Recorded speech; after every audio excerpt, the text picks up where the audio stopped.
नमस्कार मु विमल चंद्र शतपथी जनता समाचार ओडिया चीफ एडिटर। आज मुख्य समाचार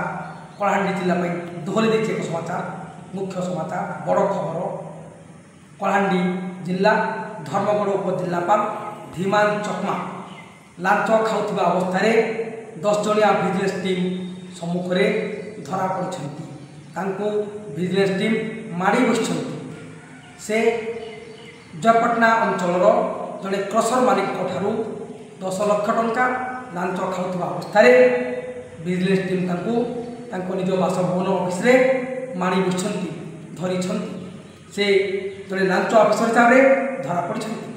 आगुरी 47 लाख टका से कार्ड खाई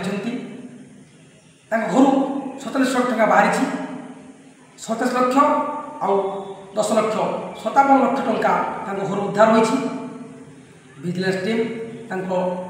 57 लाख टंका उद्धार कर बर्तमान से जेल हाजत आज बड़ खबर कलाहांडी जिला धर्मगढ़ उपजिलापाल धीमान चकमा लांच खाऊथिबा अवस्था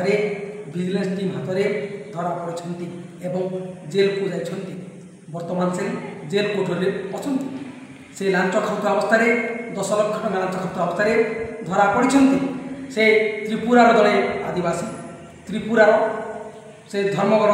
उपजिलापाल हिसाब से काम करते किंतु लांच खाई से वर्तमान धरा पड़ती यह एक दुखद घटना कलाहांडी जिला धर्मगढ़ जिला धर्मगढ़ अंचल एक दुखद खबर कारण धर्मगढ़ उपजिलापाल धीमान चकमा लांच खाऊथिबा अवस्था विजिलेंस टीम हाथ में धरा पड़ती एवं जेल हाजत को जाइछन्ति।